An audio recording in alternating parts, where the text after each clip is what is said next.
Good evening. Welcome to the City Council meeting for January the 21st. A little bit about our agenda tonight. In a minute, Councilmember Lane is going to lead us in the prayer and in the Pledge of Allegiance. Following that, we're going to have 3 recognitions.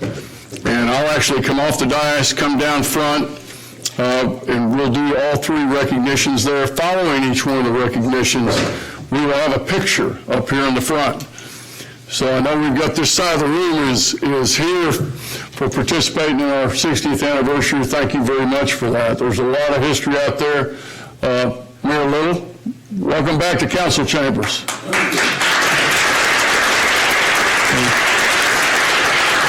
So we'll do the recognition, get a photo. Then we've got a young lady that is a pretty extraordinary young lady as our second recognition. And then our third recognition is for our city manager, Alan Bogart, who is retiring after 24 years with the city, over 19 years as a city manager. Jennifer, you ready? Ready.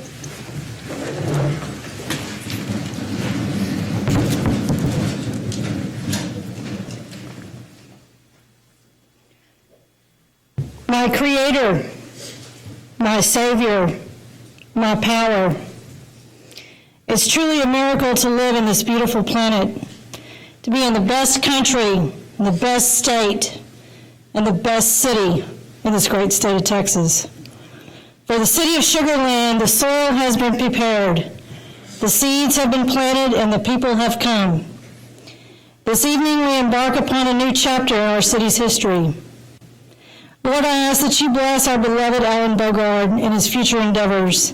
And I ask that you continue to provide counsel with the right judgment to guide Mike Goodwin to empower and inspire all city employees to continue to build a model city.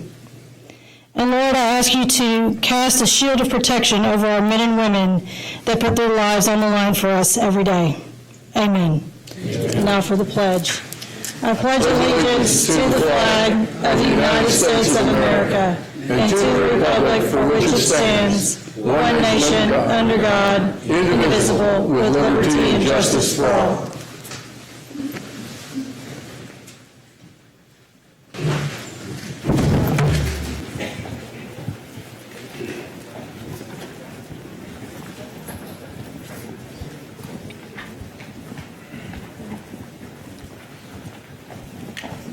I'm going to ask Ms. Teresa Presley to join me up front, please.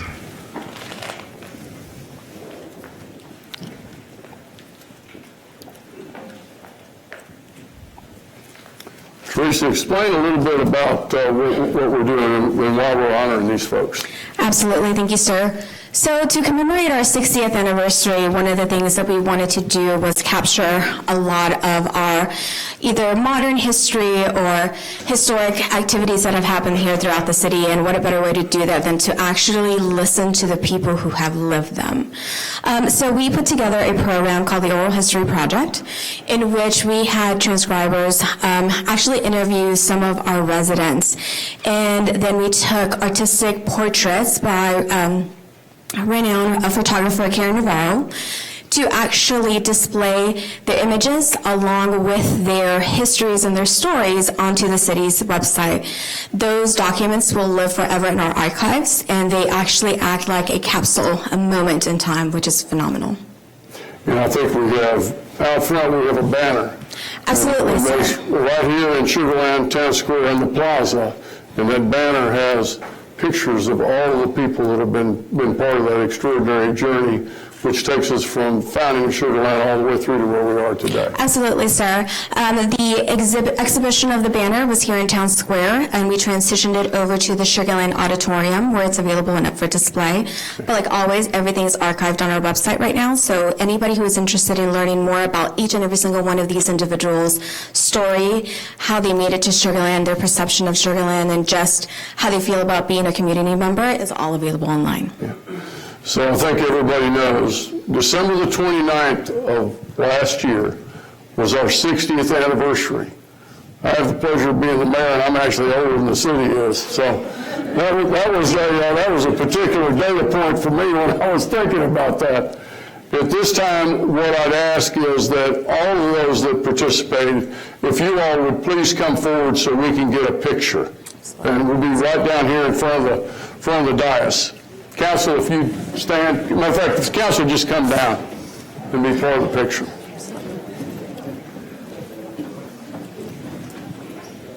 Chuck will take the picture. We need you in this thing. Roman will take care of it.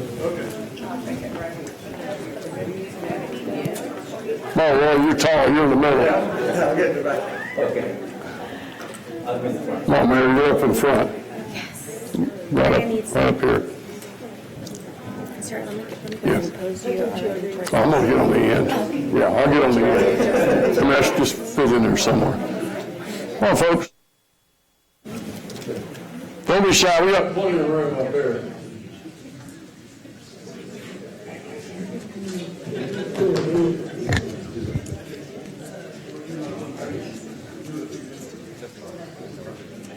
Come on.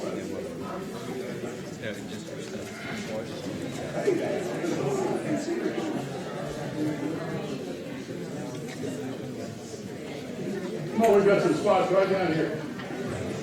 We got all kinds of room for folks.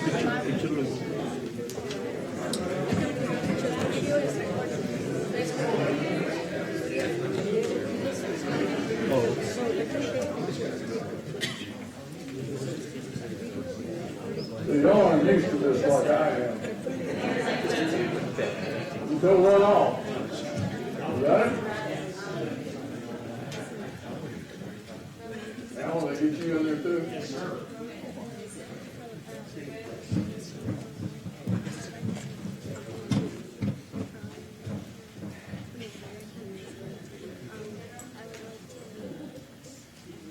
All right, everyone, we're going to be looking up here at this camera, please.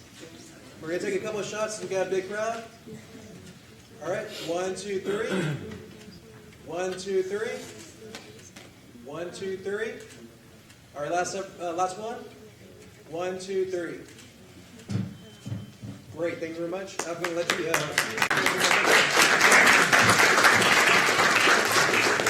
Thank y'all very much. 60 years. Hey, Mr. Gene. How you doing? I'm good. How you doing? How you doing?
And now I'm going to ask Sahana Gade and her father and mother, her family actually, to come forward if you would please.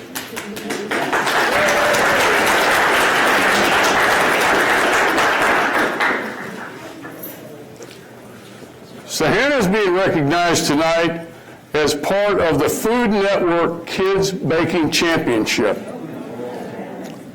Now Sahana's 11 years old.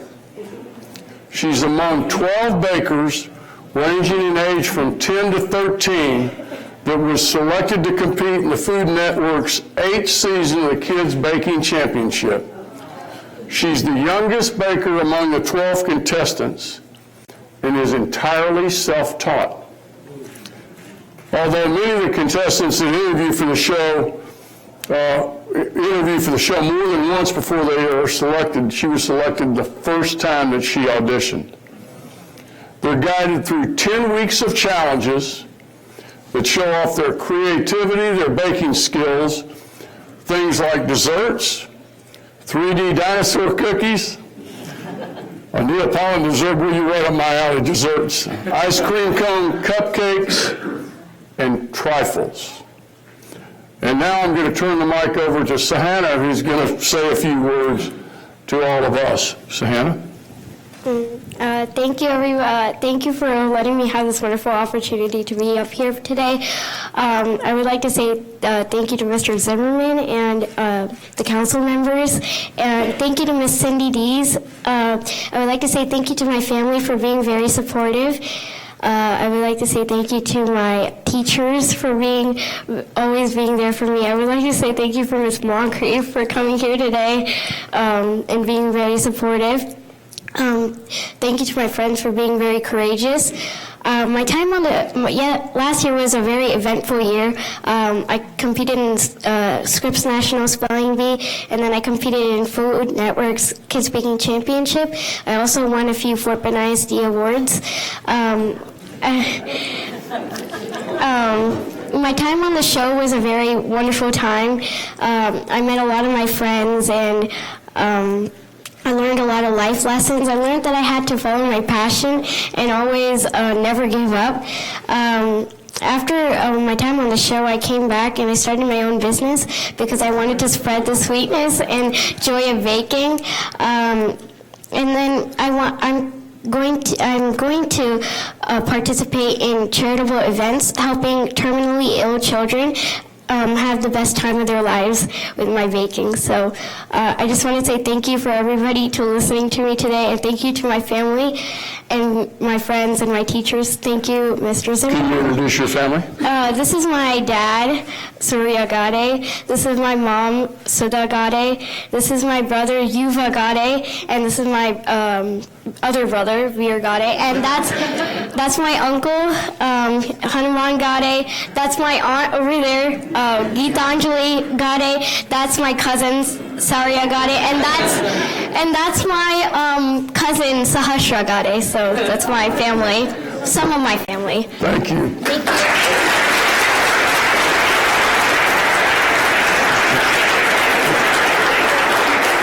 Of course she started her own business at 11 years old.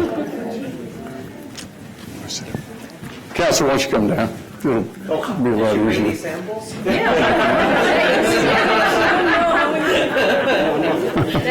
See, you're right there with me, Hamesh. Claire and I have been watching her. She's very good. Thank you. Thank you.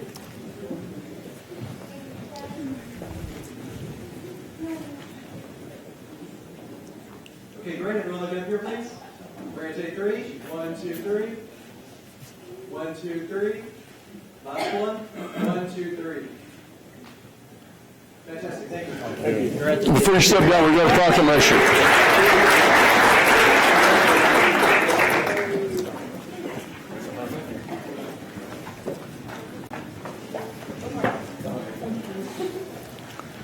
Here we go. So this is a certificate of recognition from the Office of the Mayor.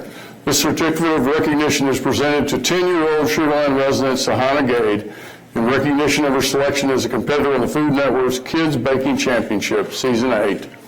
She is the youngest self-taught baker in the top 12 contestants. Over the 10 weeks, the kid bakers, ranging in age from 10 to 13, will risk through new confectionery challenges. The one with the most delectable desserts will rise to the top and earn $25,000. A feature in Food Network design and the title of Kids Baking Champion.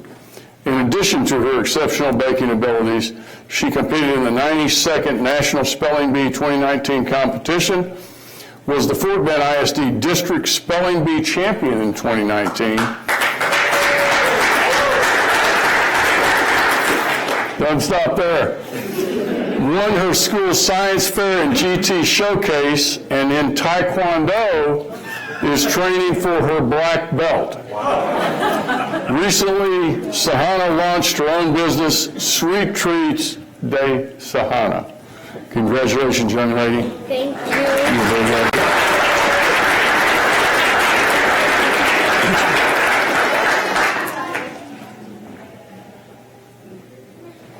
you might be mayor next. She got my vote. There's an age requirement, but I'm sure we can waive that. Thank you very much. Thank you.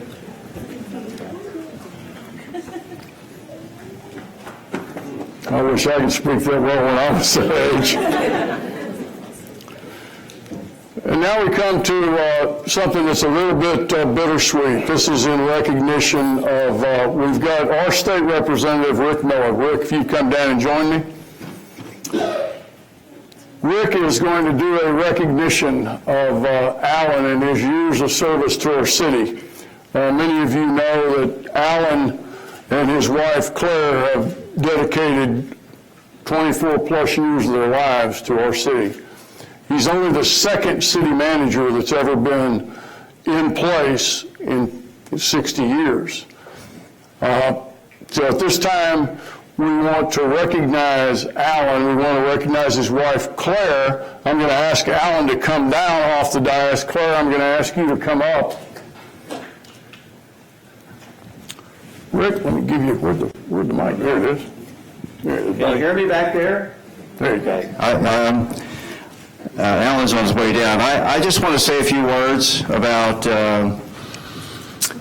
what a joy and an honor it is for me to represent this great city in the Texas legislature. When I was moving to Texas some years ago, I got here as soon as I could, but maybe 20 years ago, 18, 19 years ago, we looked around for a place to live, and thank God we settled in Sugar Land, right? Just a fantastic, one of the finest and most respected cities in Texas as well as the country. And that just doesn't happen without what we call leadership. And leadership in the right places, the right person to do that. And this young man has been responsible for that for about almost 20 years, right, as the city manager. And but more than that, 24 years as a member of the Sugar Land staff. Now, every great leader is only great because of the people you work with. Is that true? Would you agree with that? And so, are all you folks over here on the city staff, or most of you, would you stand up for a second? All the city staff, if you stand, please. Just stand up, because we want to give you recognition for what you have done. Okay, and I think Alan would support that. And from my own, many of you know, or some of you know, I spent a little time in the military, about 30 years. And I had multiple top leadership positions, commands. We call this a command. And so I would say that Alan has had a command for almost 20 years, right? And a lot of times, almost every time, or every time I left my command, it was a bittersweet thing. But I was only there at most for 2 years, and you've been here for much longer. But in departing, in thinking about the people you have worked with, you served with, who are part of you, part of your life, it gets really hard. And almost in every occasion, I was given an award, right, for all the great work that I did. No, it was all the great work that you did. Okay, but that's just what happens. And so I just want to recognize. I'm going to recognize him for his great work in leading the city of Sugar Land. But this recognition goes to each one of you and your part that you had over the almost 20 years, the people who've worked with you, and the mayors and the council and all that. So anyway, I think that's really what I wanted to say. Now, every time I left command, if it was a flying command, I was a pilot, I always got watered down. Is that what's happening tonight when he's leaving? Because this is your last time in that seat, right? Yes, sir. It was the last time for me being in the seat of an airplane. Yes. And so it's kind of the same thing, right? It depends on what watered down means. Well, I have been waterboarded, but no, it's just a tradition. So maybe we start a new tradition for the city of Sugar Land, right? From this point forward. So anyway, it's just truly an honor for me to be able to recognize Alan, the city manager, for his great service to all of the residents, the constituents of Sugar Land who experienced the greatness of his leadership and that of his staff. So, Mayor, I'm going to read this. Yes, sir, please. That's okay? Okay. And this really goes to that lady behind you too, right, Claire? So here it is, a resolution from the state of Texas, from the Texas House of Representatives. Whereas Alan Bogart is retiring as city manager of Sugar Land on January 31st, 2020, drawing to a close a nearly 20-year tenure in that post and a more than 40-year career in public sector. That's significant, folks.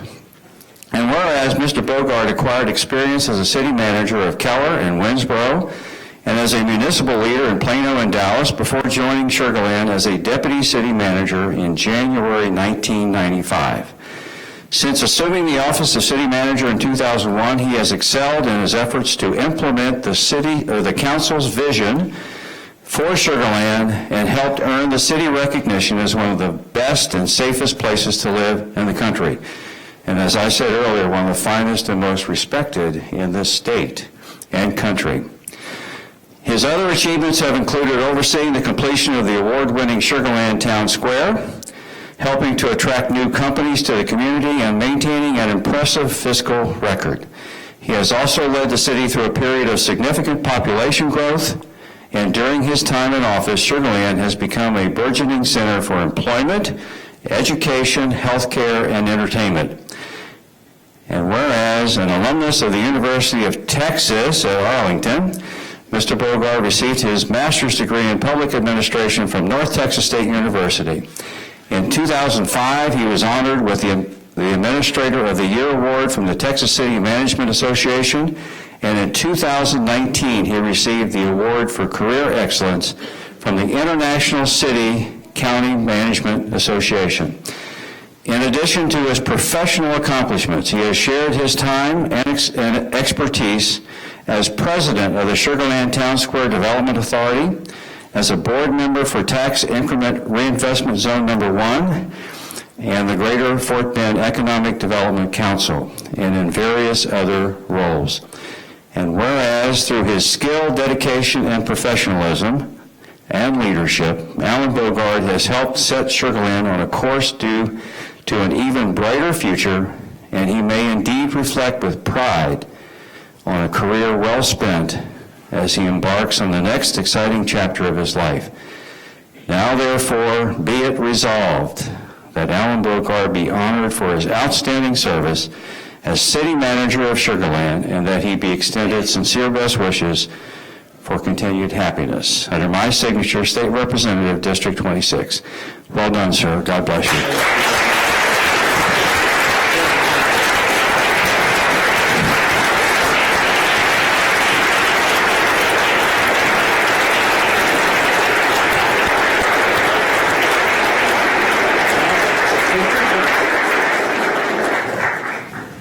Okay. You gotta get on this side. All right, great. Everyone look up here, please. 1, 2, 3. 1, 2, 3. Last one. 1, 2, 3. Thank you very much. Thank you, sir. Thank you very much for all you've done. Don't go away. Stay right here. Oh. You and Claire, stay here. Okay. So,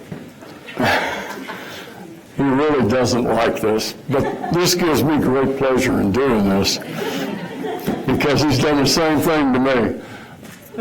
Jimmy mentioned the other night when we had an event for Alan, it's been 5 mayors, and what was it, Jimmy, 33 council members?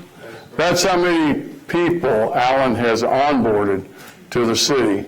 And he has 24 years with the city. So, Alan, this is actually from the city of Sugar Land. Oh, that's beautiful. Certificate of Achievement.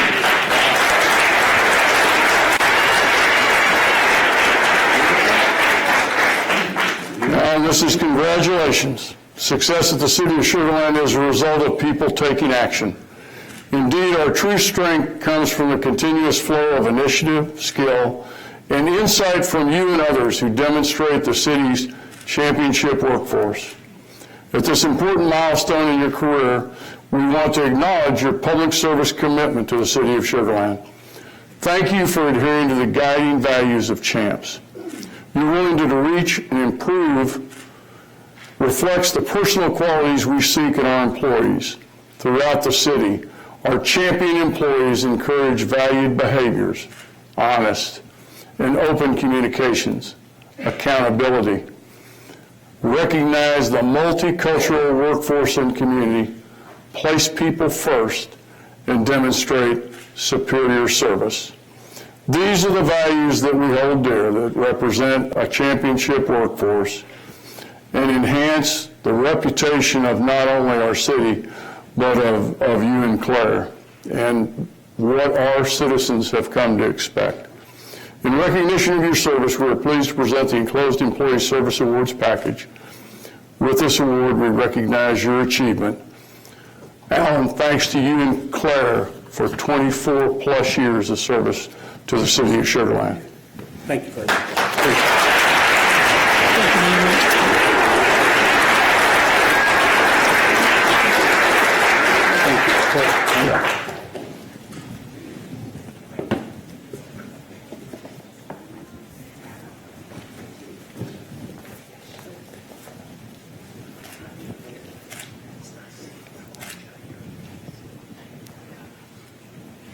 Alan. Thank you, sir.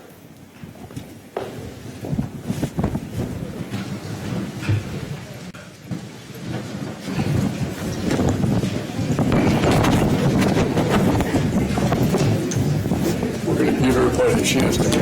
Yes, sir.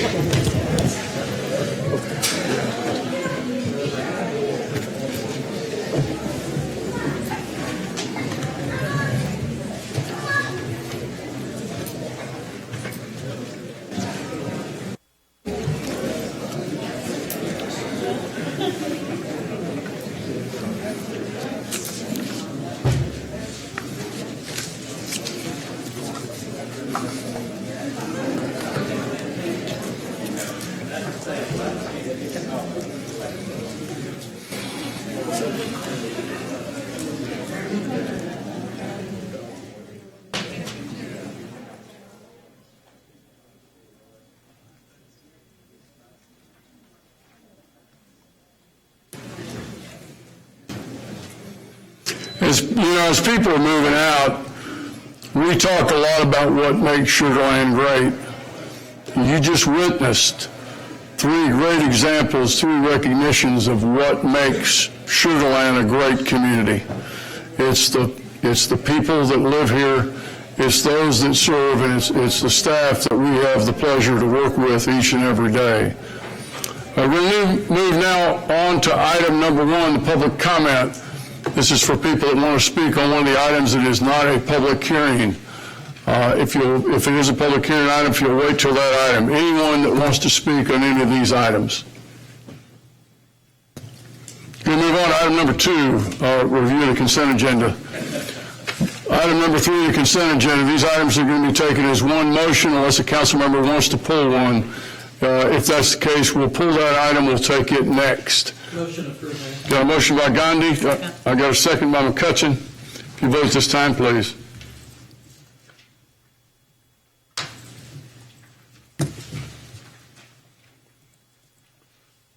And it passes 7-0. There we go.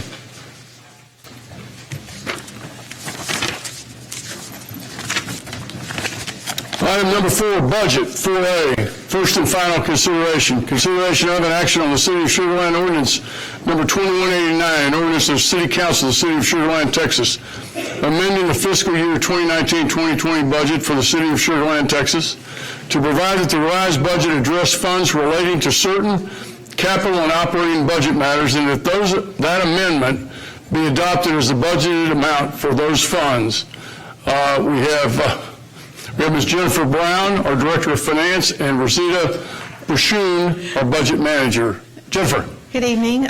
Keeping with staff tradition, believe it or not, this is Rosita's first presentation to City Council in nearly 19 years. with being with the city. She was recently promoted to budget manager, but she has been a valued staff member in the budget office for many, many years. And so I just wanted to introduce her, going with our tradition, and so I will let her do the presentation. Thank you, Jennifer. Welcome, Rosita. Thank you very much. First of all, I must say good evening to the Mayor and City Council. Today I'll be asking City Council to amend the FY20 budget with the FY20 carryovers. So before I get into the details of the carryover budget amendment, I would like to share some background information about the budget process. Each year, through the budget process, City Council appropriates funding to support the operations of the city. The annual operating budget cycle ends on September 30th, which is the end of our fiscal year. However, CIP funding extends through the length of the CIP projects, which can be for more than one fiscal year. The timing of one-time expenditures can extend beyond the fiscal year end and requires formal appropriation.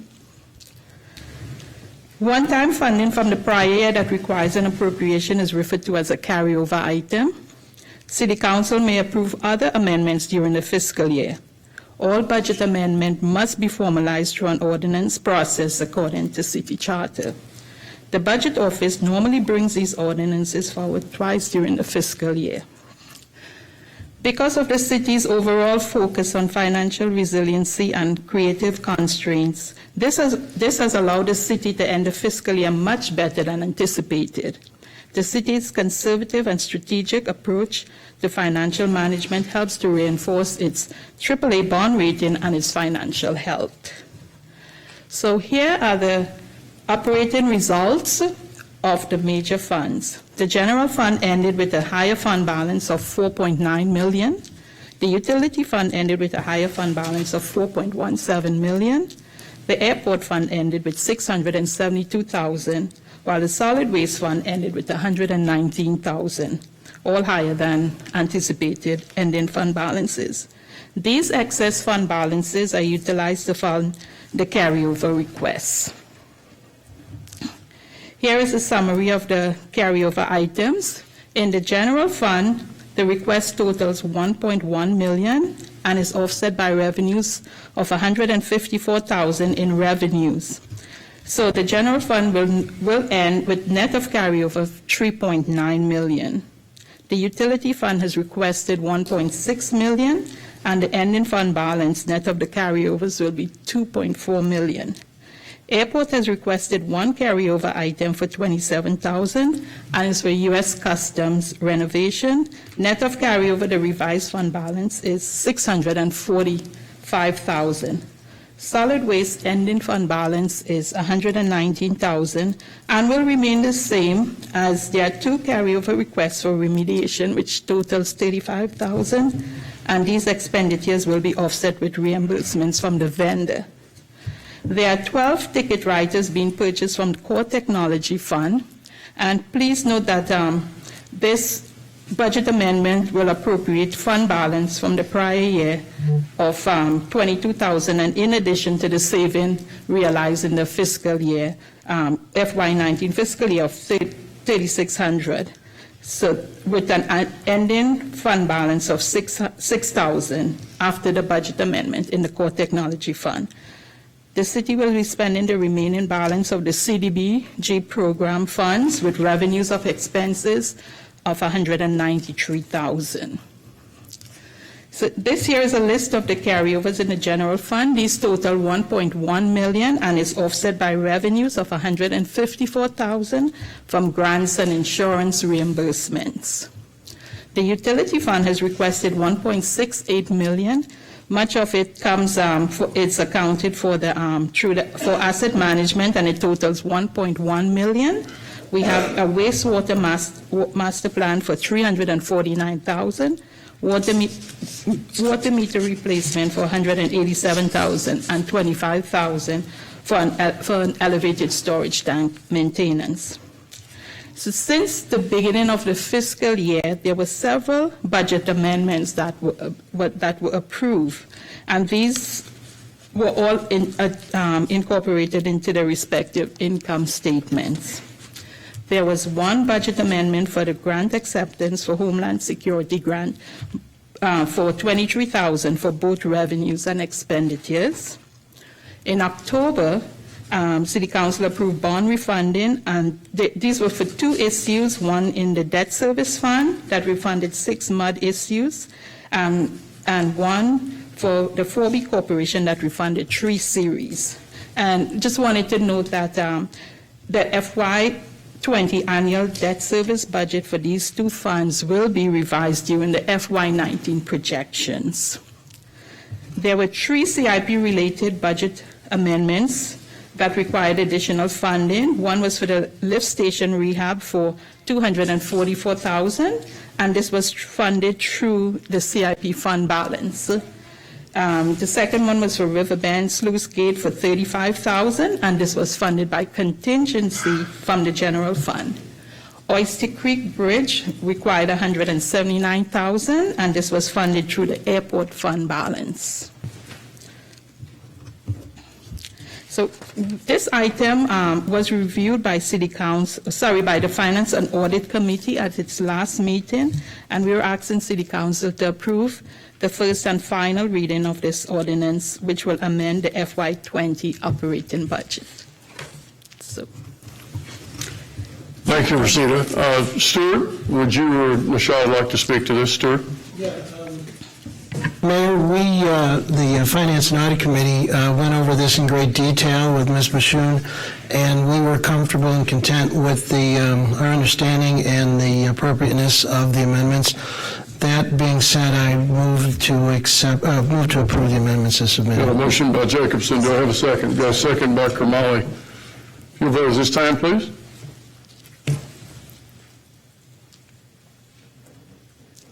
And it passes 7-0. Thank you, Rosita. Thank you. At this time, the Mayor Pro Tem reminded me we've got some scouts in the audience. If we could ask those scouts to stand, tell us your name, what troop you're from, and what badge you're working on. We've got a bunch of you guys in the back.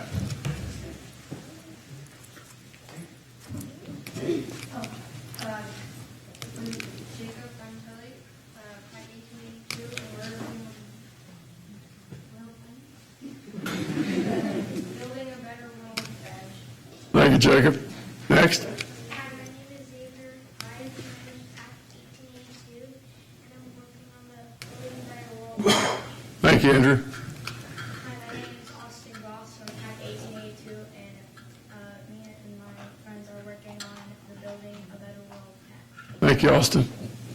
Hi, I'm Matthew. I'm from Act 1882, and I'm working on the Building a Better World. Thank you, Matt. I'm Parker 38, and I'm from Pack 1882, and I'm working on the Building a Better World Guide. Thank you, Carter. I'm Kelly Lee, I'm in Pack 1882, and me and these people are working on the Making a Better World Guide. Thank you, John. My name is Lance. I'm in Pack 1882, and I'm working on the same badge as them. Thank you all.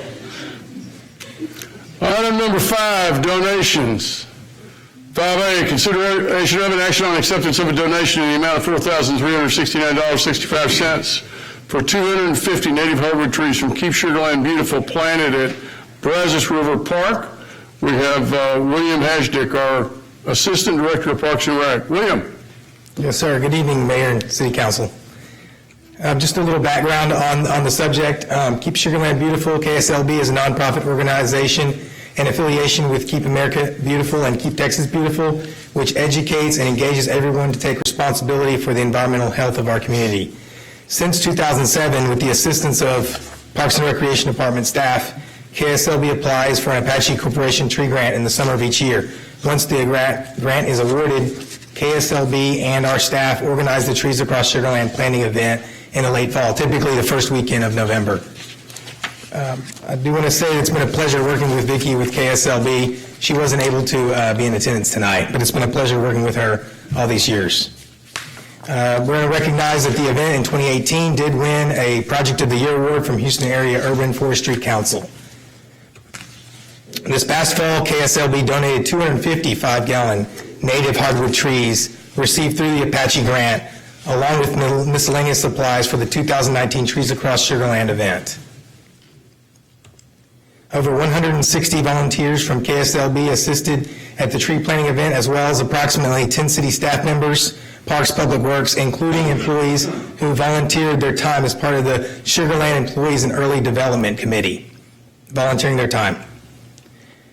The Parks and Recreation Department staff recommends that City Council formally accept the donations in the total amount of $4,369.65 and extend the city's gratitude for these generous donations made to the City of Sugar Land Parks and Recreation Department from KSLB. Any questions for me? Carol? I'd like to make a motion to approve. A motion by McCutcheon, second by Gandhi? Yes.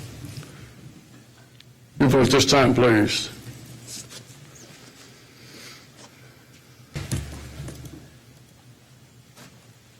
And it passes 7-0.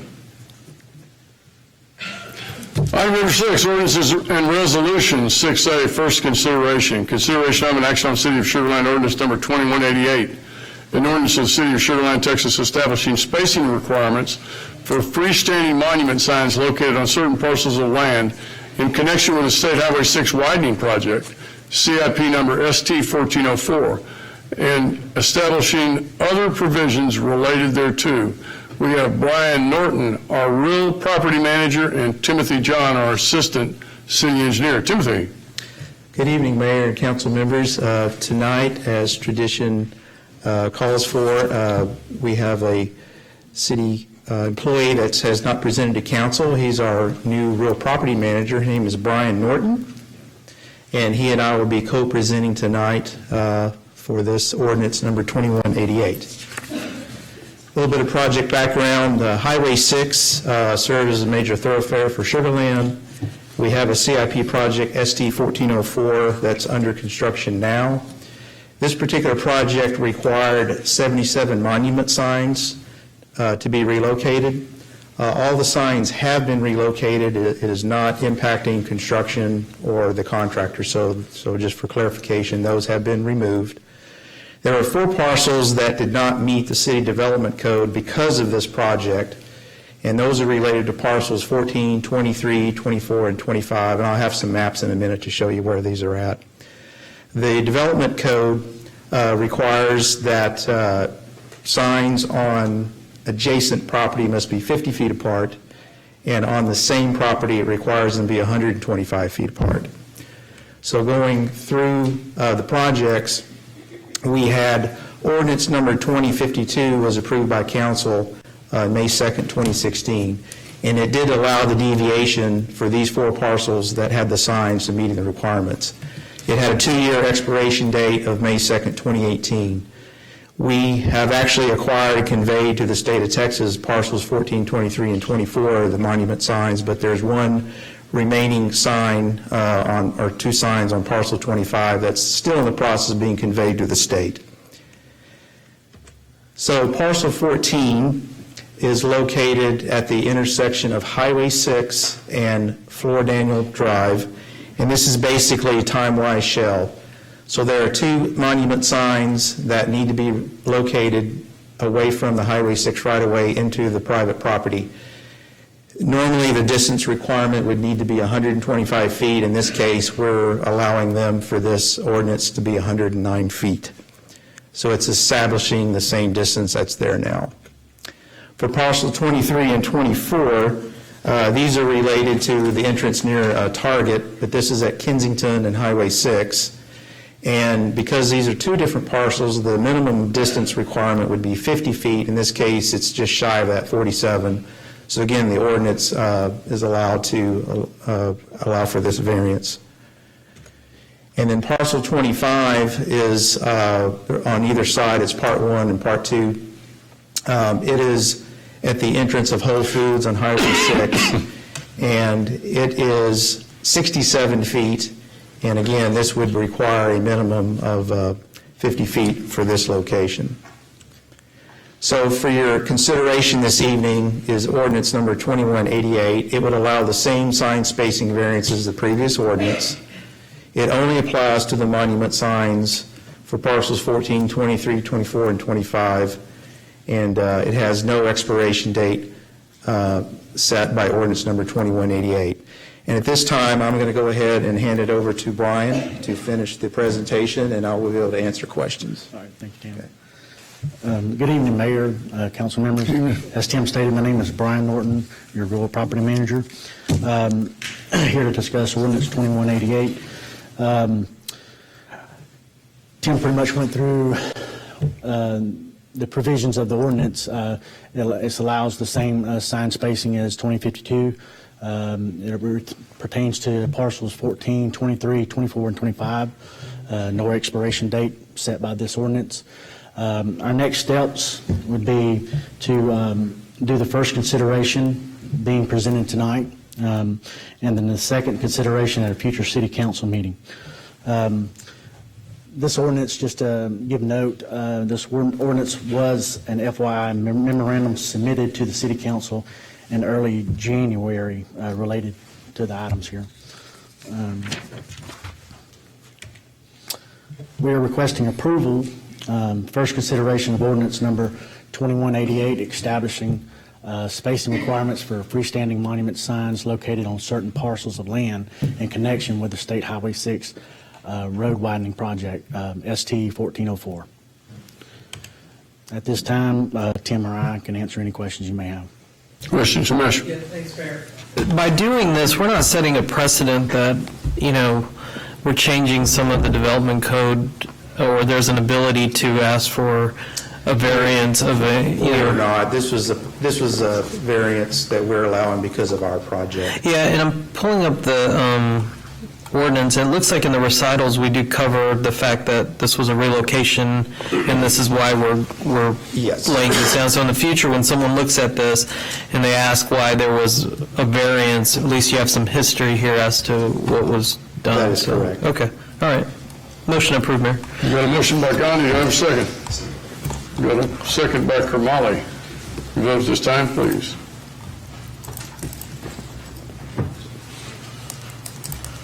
And it passes 7-0. Thank you, Tim. Thank you, Brian. Thank you. Item number 7, appointments. 7A, consideration of an action on the appointment of 23 members, chair and vice chair, to the Mobility Task Force. Monique Johnson, our Transportation and Mobility Innovation Manager. Monique. Thank you, Mayor. Good evening, Mayor and council members. This is a major milestone for the Mobility Master Plan development, appointing these task members. There's been a lot of work done by planning, engineering, and public works staff to get us to this point, so I'm excited to be here tonight.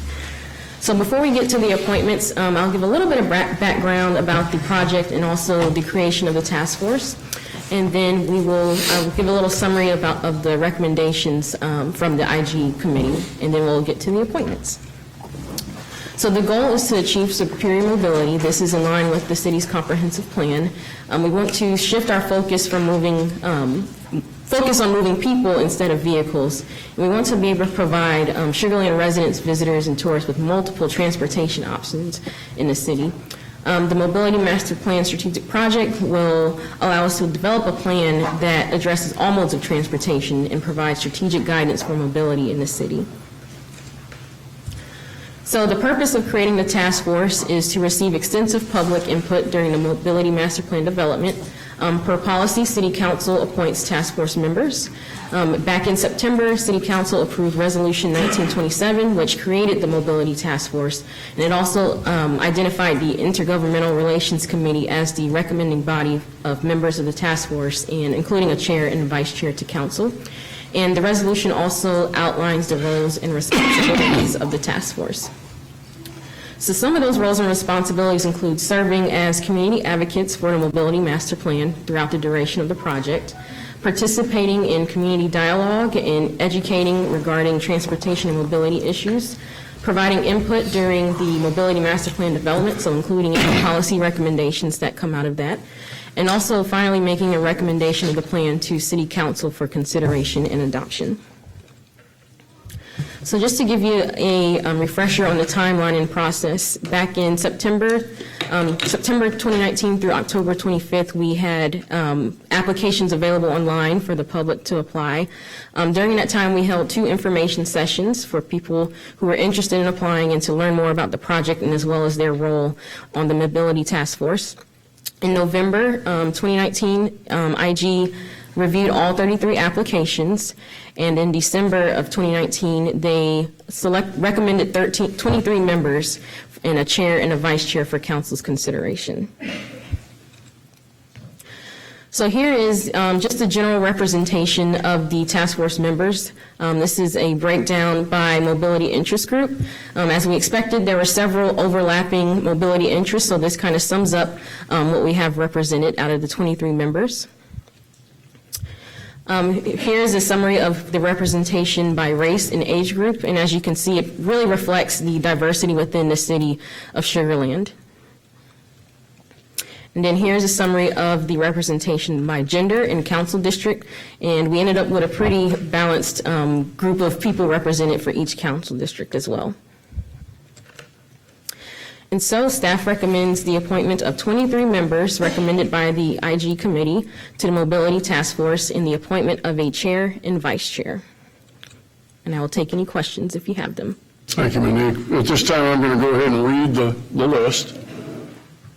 As selected, it's Ho-Jin Lim will be the chair, Carl Lamont will be the vice chair, Orlando Alvarado, Chioma Anawi, Ravi Arora, Frank Barboza, Zaylor Batista, Lakeisha Bridges, Judy Day, Joanna Dijon, Timothy Hart, Nasser Hussain, Sanjay Jain, David James, Jim Keys, James Lockwood, Melanie Manville, Tara Mascarenas, Kim Neese, Mina Outlaw, Gustavo Rodriguez, Kim Stevenson, and Baron Tompkins.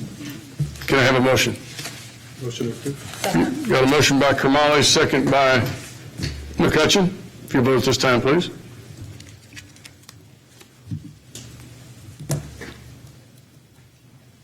And it passes 7-0. Thank you. Thank you. Thank you, Monique. Item number 8, workshop. 8A, review of and discussion of proposed changes to city council policy regarding participation with community-based organizations in capital improvement projects using Sugar Land 4B Corporation funds. Our own Elizabeth Huff, Director of Economic Development. Elizabeth. Good evening, Mayor, City Council, and City Manager. The purpose of today's workshop is to acquire feedback on proposed updates and improvements to the joint CIP policy. But before I begin, I would like to recognize and thank Whitney Williams for her hard work and dedication to this project. So, first, let's briefly discuss some background information about the policy. The policy resolution number 14-27 was approved by City Council in July of 2014. To date, the program has funded more than 15 projects. And the policy's purpose is to establish guidelines for requesting 4B's participation in funding capital improvement projects with community-based organizations. Here's the funding history for your review.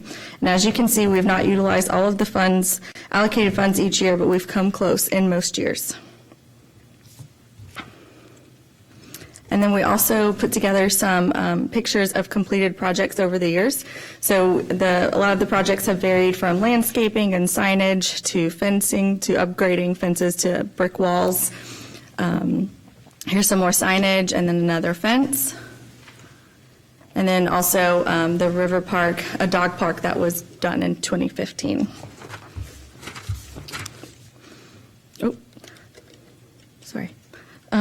While managing the program, staff has identified the need to enhance the policy in order to provide clearer direction on the allowable projects, criteria, and the location according to state statute. It is our hope that these proposed enhancements, along with your feedback today, will increase the number of qualified applicants we receive. During the revision process, the policy changes went to EDC for review twice and was workshopped and recommended by the SL4B board to City Council. The board supported changes to the policy and specifically stated that the definition for community-based organizations should not include nonprofits, as well as deferring the application deadline in order for us to implement the policy changes. So, what does the current policy say about project criteria? First, projects must comply with the policy and state requirements for SL4B funding. Projects must not conflict with any existing city plans or policies and must be located within the city's corporate limits, as well as must be located on public property or public easement or enhance or protect public property. Additionally, the program may only fund up to $75,000 of the total project cost or 50% of the project cost. The applicant must demonstrate its financial ability to fund its share of the cost, and the applicant cannot have begun or expended funds on any part of the project. And lastly, a public hearing is required before any funds are spent on a project. So we are now proposing the following changes. First, we added a definition section which did not previously exist. Second, we added a definition for community-based organizations, which is defined as homeowners association, property owners association, and recognized community group. And third, we added sections that detail the types of allowable projects as outlined by the state statute.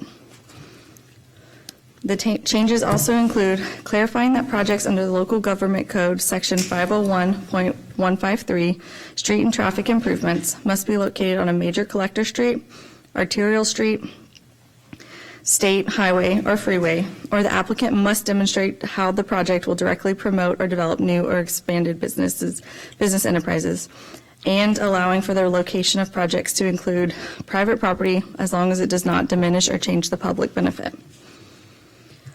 Lastly, the changes include a requirement that restricts applicants from applying for the next year's funding if their prior year project has not started, and staff has also included contract requirements such as an execution deadline and clawback provisions within the agreement. Once the new changes are complete, staff will implement a more robust marketing campaign to further increase program engagement, including expanding our community organization outreach efforts. If City Council is interested in pursuing these policy changes this year, here's a proposed timeline for the FY20 application process. This would result in the application deadline being pushed back 2 months behind previous years. Clarifying questions? Questions, Ramesh? Thank you, Mayor. Elizabeth, going back to I guess it's a deletion of the term nonprofit. Is that essentially what we're suggesting? So we're not deleting it. We had originally, when we put the community-based organizations definition, we had proposed including nonprofits, but the 4B and the EDC was not supportive of including nonprofits at this time. And why not? They thought it was too broad, and so since there wasn't necessarily a clear, I guess, definition of how they would benefit from the program. And so I think through the community-based organizations, the recognized groups, through Cindy's program, and then the HOAs and the POAs. Yeah. I guess, Mayor, my thought, I don't know if you want to have the discussion now. I guess my thought on that is, it was put in there to be broad because I thought the conversation was if cultural arts or heritage or one of these 501c3 type programs were looking to participate, this would be a way of doing it. And I think by deleting the term nonprofit, you're actually limiting it very closely. And I don't know if that's really the intent or not. So the term isn't in the policy as it stands right now. It was something that we had thought of including when we thought about broadening it. Yeah, and I thought it was a good addition. So I don't think the policy, the way it's written, Ramesh, prohibits it. Well, that's where I'm going, Mayor. I don't know. That's where I mean, we may be wordsmithing it, but I think that's where I'm somewhat confused about, and maybe that's where we just need some clarity on. Are we trying to prohibit nonprofit participation, or are we trying to broaden it? Well, I think nonprofits now can apply. But but that's the question, right? Because the language doesn't provide for that. Yeah. Maybe Ms. May can help us through this. So, good evening. Just picking up a piece that Elizabeth hadn't worked on. So if you'll recall, over time, the joint CIP has been very much about HOAs. The City Council earlier this year created a policy specifically for those destination venues that would pick up things like the Cultural Arts Foundation and the Museum of Natural Science and those that are nonprofit. So they have kind of their own policy. I think the EDC and the Cultural Art, in the 4B Corporation we haven't typically done a lot of nonprofit through the joint CIP, it's been more HOA, wanted to take a baby step toward broadening it to make sure that you didn't get overwhelmed with more applications. So the idea was to come back and monitor that, but I just wanted to jump in that destination venue policy that you approved earlier this year. And maybe I'm confusing the two then, Jennifer, but so that policy is still in effect, and if you're a 501c3 that meets those... Like the Museum of Natural Science, right. we did that last year. Then that program you can move forward with, but you wouldn't necessarily go through this policy, which is really intended for homeowner, property owner associations. Fair? Yes, sir. Okay, all right. Thank you for the clarification. Steve? Thank you, Mayor. It was an interesting discussion on 4B. I think Jennifer hit it on the head. This is could be a fairly substantial policy broadening. I was in support of the policy, but I voted against the timing. I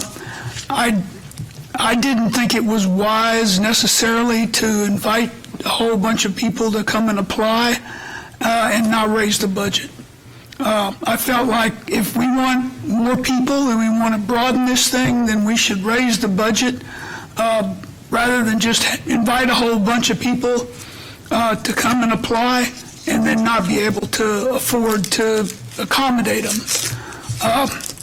But the 4B board, other than myself, did not share that concern. So, but they did say baby steps, let's just not go nuts here. There's a limited amount of money and a lot of opportunity.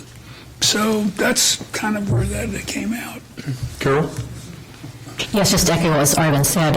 We did pass the destination venue CIP for nonprofits earlier, and right now, this particular SLB fund was for HOAs, and SL4B thought it was important that we expand this to, to residents who live in areas that are not in an HOA. We wanted, those residents that are part of a recognized community group, but not an HOA, to have the same opportunity to apply for matching CIP funds that residents in a HOA would have. And then along with this, there's going to be a greatly increased marketing effort. So as Steve was saying, our budget's the same as what it was last year. So by very much increasing the outreach efforts, marketing of this, and then also adding the recognized community groups and POAs. We felt like that was a good first step to see how things go, and then we can always revisit this at another time. What is the community-based organization other than the property owner associations? Like, what would be an example? Just as some residents don't live in a HOA. Maybe if there's like a neighborhood, but the neighborhood's not in an HOA. But is that a community-based organization? Yes, as per the definition that's in the policy. They're a recognized community group if it's a neighborhood, but not an HOA. Okay. Other comments? Are you guys good with the discussion of the policy, the way it's been presented? I'll say again, I support the policy changes. I just don't support the timing unless we increase the budget. Okay. Mayor, I'm still... The language just as a community-based organization to encompass, it's kind of an odd definition to me. That's just my take on it. Councilman Meredith? Can you take a look at the language? And see Absolutely. if there are changes that can be made and possibly you can work with Councilmember Gandhi to address this concern? Of course you're going to make me work. I'm not going to pay you either. I'll be happy to do that. Perfect. Mr. Mayor. Yes, sir. Alan. Elizabeth, can you address that? Aren't you talking about neighborhoods that don't have an established HOA? Correct. So our objective was to try to hopefully encourage neighborhoods to either fundraise on their own that don't necessarily have an HOA that they pay dues into, but maybe they have a project that they could really get behind. We don't have any examples yet, but that's what we're hoping to try to encourage other areas of the community. So why not just put that in there? The neighborhoods that don't belong to an HOA. Councilman, if you look at the definition of recognized community group, Right. it means a defined organized group of residents that is in a neighborhood without an HOA or POA. Okay. Okie dokie. So I think we've addressed it. Good job, Meredith. You didn't even... Thank you, Mayor. Oh, Stuart, I'm sorry. So the one question that I have now is, how do we hold a loose group of neighbors accountable? How do we police this with a loose group of neighbors when we don't have an actual organization? So we, for all of our applications, we require that people show that they have the financial capability of finishing the project. So they wouldn't receive, our funds would be matching depending on whether it's the $75,000 or the 50%, but we would make sure that they have the financial capability, and we do that through various.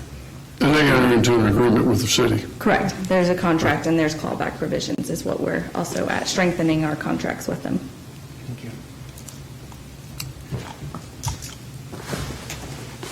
You okay? We're good to go. Stuart? Yeah, good. Thank you. Mr. Mayor, if I could have one point of privilege, please, my last meeting. Your last point of privilege, yeah. If I could ask Whitney to come up.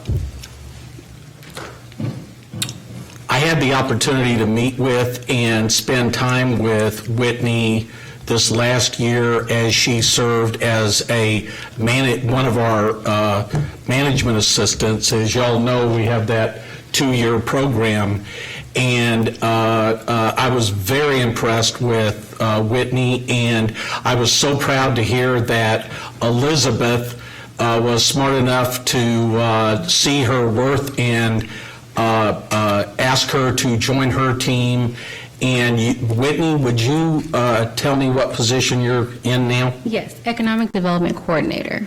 Okay, and your educational background again? Yes, I received my bachelor's from Spelman College in Atlanta and my master's from the University of Arizona in Tucson.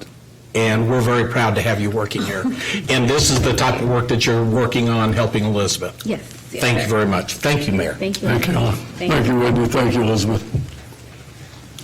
Item number 9, City Council, City Manager reports. 9A, City Council Member reports. Stuart, start with you. Mayor, I attended several committee meetings and some community meetings, but the best thing I did in the last 2 weeks was I went to Austin to meet my grandson. Good job. Rich? Well, Mayor, this is the last time I get to address our city manager, and I really want to thank Alan Bogart for everything you've done for me and the city and the city council for the last 8 years that I've gotten to work with you. It's been an awesome ride. You've been a phenomenal leader. We're going to miss you. I know you're still going to be around to make sure we're staying in line, but you really influenced my life a lot, and I can't thank you enough for everything that you've done for this city. So thank you, sir. Appreciate it. Jennifer? We attended the New Territory new HOA meeting last night. Very informative. Ward 7 gave a report on some enhancements that they want to do for securing the Brazos River erosion. Cultural Arts Foundation Gala and Venetian Estates HOA meeting. Carol? Yes, in addition to what's already been covered, I attended the quarterly HOA meeting. But Alan, I would just like to thank you for your outstanding contribution to our city over the past 24 years. We will really miss you, but we know you're going to still be close by. But thank you for everything. Appreciate it. Sure. Most of them have already been said, but I also attended the Fort Bend Education Gala Live Auction Dinner where they're going to be raising some good money for our school district, which is very near and dear to our city. And Alan, it's only been 7 months, but you've taught me with the team that you've got put together a lot over the past 7 months, which has made me grow for 7 years. So I really, really appreciate your mentorship over the past 7 months. Look forward to more. Appreciate it, Mayor. Steve? Thank you, Mayor. Everything's been covered that I attended. Coming up is Fort Bend Mayor and City Council Members Association meeting in Meadows Place. My comment to Alan is I'm going to miss our one more argument about measures. Well, maybe you'll be right next time.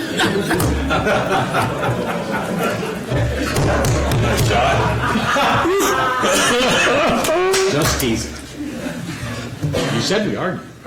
You know, my final comments, I'd made a comment the other night with Alan, and it's true tonight. I'd share it with you. Look around the room, and there's not anybody that's in this room whose life hasn't been touched by Alan, professionally or personally or both. And the measure of an individual is not what they accomplish.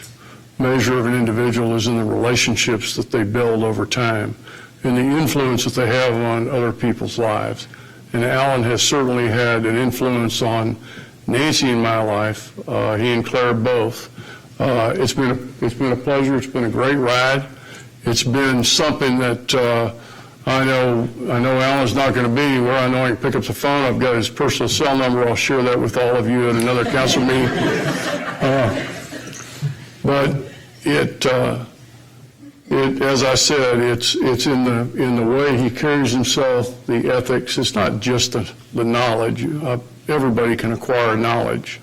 It's how you use that knowledge and share that knowledge with other people that I think is the measure of the man. So, Alan, it's been a great ride. I appreciate everything you brought to the table. And I think now it's time to move to item number B, which is the city manager report. Thank you very much, Mr. Mayor, members of City Council, fellow employees, citizens of Sugar Land. Tonight is my last council meeting. I did a quick calculation this morning, and I believe that I estimated that this is approximately number 800 council meeting, 800th council meeting. I then extrapolated out from that if there were roughly 20 items on each council meeting, that means we had over 15,000 actions that we took during this period of time. Whew, no wonder my back hurts. But it's been a great run that has reached its conclusion for now at this time. When I arrived 25 years ago, I did not intend to stay in Sugar Land. Now looking back, I recognize that Sugar Land embraced me and became my home. I've raised my children here. I found my wife here. I've made lifelong friends here. I've achieved a professional success beyond my expectations. Sugar Land will be my home for the rest of my life. It's been an honor and a pleasure to serve as your city manager. I wish to thank everyone, our citizens, city council, my employee family for your support while serving, and also all the many expressions of appreciation that I've received. My watch is complete. I'm leaving the city in good hands, turning it over better than when I started. And with your permission, Mayor, I would like to leave the chair and turn it over to our new city manager, Mike Goodrum. Before you do that, why don't we give you a... Thank you.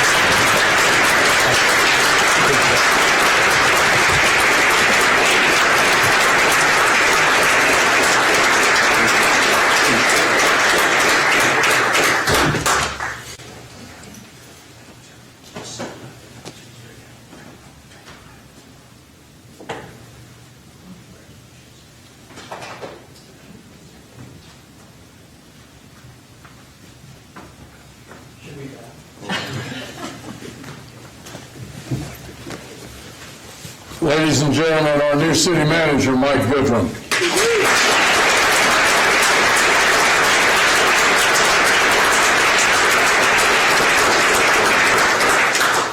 Where's yours, Mike? Thank you, Mayor.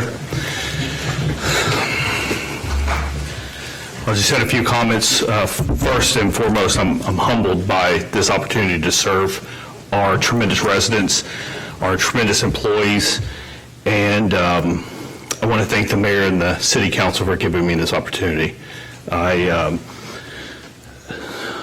It's a dream come true for me. I was actually asked if this was, the best of the best, if this was the pinnacle of my career, and I said, no, it's absolutely not. Pinnacle of my career will be hopefully doing what Alan Bogart did, which was retiring many years from now with the city much better than I received it, which is going to be a hard act to follow. I'll tell you that right now.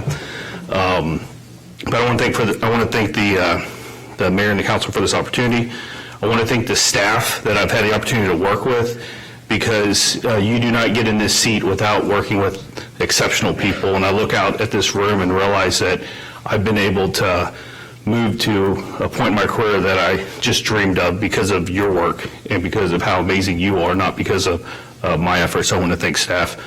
I also want to thank the city of Coral Springs for giving me my first opportunity to be a city manager. And it was the hardest decision of my life to leave Coral Springs because it was an amazing opportunity. And the truth was there was only one city that I would go to from that opportunity, and that's coming home to serve our residents and to serve alongside our employees. Also want to thank my family. I put a strain on my family over the last couple of years, moving across the country, brought us closer together as a family, but I don't take that strain lightly, and I want to thank them for their support and the love that they've given me. I want to also thank the previous mayors and councils that, were so supportive of me. I see Mayor Thompson, I want to thank you, but that the thing that's special about, I think, Sugarland is that we have the room to grow here. We have the room to make mistakes and to stub our toe, and there's the ability to do that, and I appreciate all the support that I've received from you. Lastly, I want to thank my dear friend, Alan Bogart. You've been like a father to me. You have developed me, and I just cannot thank you enough. The worst job is to follow Alan Bogart. And so, but I have an advantage over Alan Bogart, and that is I have him as my mentor, and I have a city that is in a phenomenal place, and so I feel confident moving forward. I look forward to serving alongside this exceptional staff, along with this great mayor and council, and ready to get to work. Thank you. Thank you. Thank you, Mike.